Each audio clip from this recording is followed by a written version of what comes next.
You'll find it easier to lay amber pavers than you ever imagined.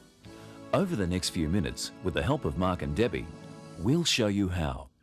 But first, let's look at the equipment you'll need to do the job. 2 screed rails, either straight piece of wood, PVC or metal, approximately 3 metres long. Screed timber, 1.5 metres in length. Nylon string line and wooden pegs. Wheelbarrow and shovel. A spirit level, broom, rubber mallet and trowel. Brick or paver cutter. Plate vibrator for big jobs. Cement and a cement mixer for mixing concrete edge restraints on large jobs. And Pavlock jointing sand. You'll also require washed river sand for the paver bed, and it's recommended that you use road base for solid foundations. Amber or your landscape supplier will be able to advise the approximate quantity needed for the area to be paved. Now we have all the equipment. Let's begin. The base surface should be firm and even, and excavated to a depth which will place the finished paver surface just below the weep holes of your house. To determine this depth, you place pegs at the corners of the area to be paved. In this case, only 1 peg is required, as the house forms the other paving boundaries. A string line is then run at the finished paver height from the house to the peg bordering the area to be paved. To ensure that the string line is level, place 2 piles of sand under it about 1 metre apart, and place a paver on each pile so that it gently touches the string line.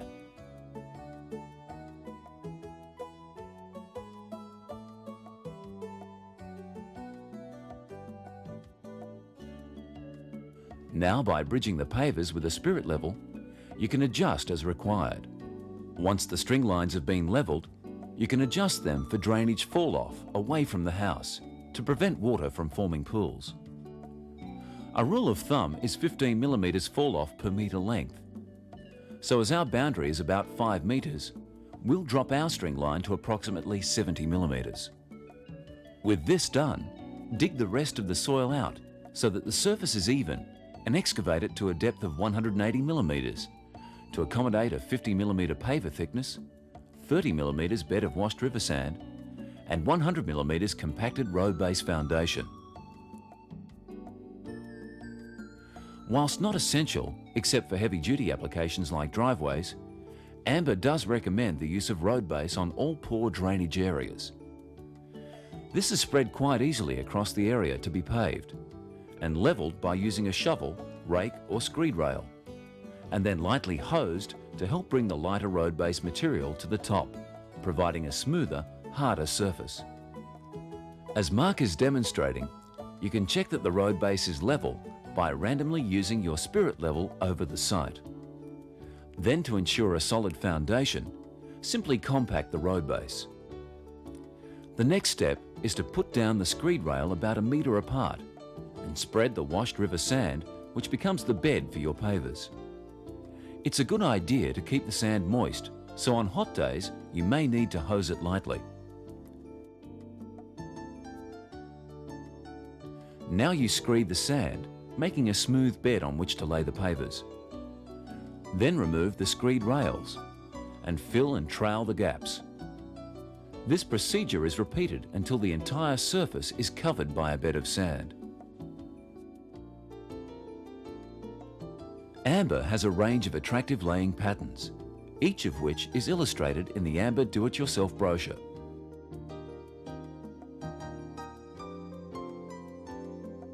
Before you commence laying the pavers, square up the job by establishing a true 90-degree angle from an existing straight line, such as your house. You do this by measuring 3 units down one side, 4 units down the other side, and 5 units across the diagonal. Then adjust the string line to the point where they intercept, ensuring that you have a perfect 90-degree angle to work within. The units, of course, may be any length you wish, as long as you follow the 3, 4 and 5 ratio.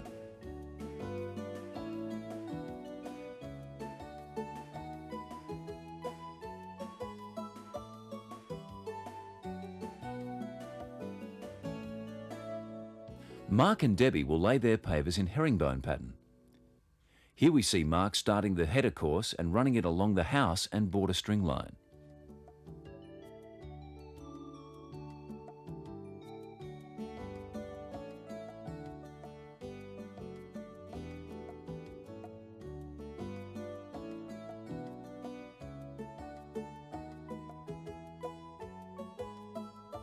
To keep the line of the pavers straight, Mark is using his screed rail as a straight edge butted to the string line. It's important to leave a gap of about 2 to 4 millimeters between the pavers to prevent chipping. Some clay pavers have spacer lugs which automatically give the correct gap when butted together. Having laid the header course, you can now commence the pattern by laying the pavers flatly on the sand and working forward so as not to disturb the smooth surface.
As you work, you'll find that you have spaces too small for whole pavers. Leave these until the end, and then using either a brick bolster, paver cutter, diamond blade saw which can be hired, or a masonry cutting disc on a circular saw. Simply cut the pavers to size and insert them into the holes. Now using string lines as a guide, adjust pavers to ensure joints are straight.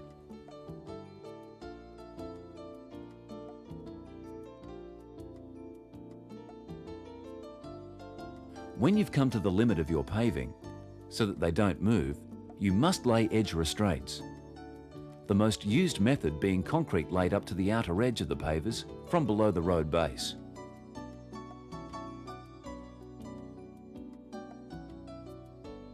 Compacting ensures a level finish by bedding the paver firmly into place. For small areas, use a rubber mallet and timber. For large areas, it's recommended that you use a mechanical plate vibrator fitted with a rubber mat or a piece of heavy-duty carpet to prevent the pavers from being chipped. As a rule of thumb, pavers usually compact between 6 and 10 millimeters. Ensure you don't compact within 1 meter of the concrete edge restraint until the concrete is hard.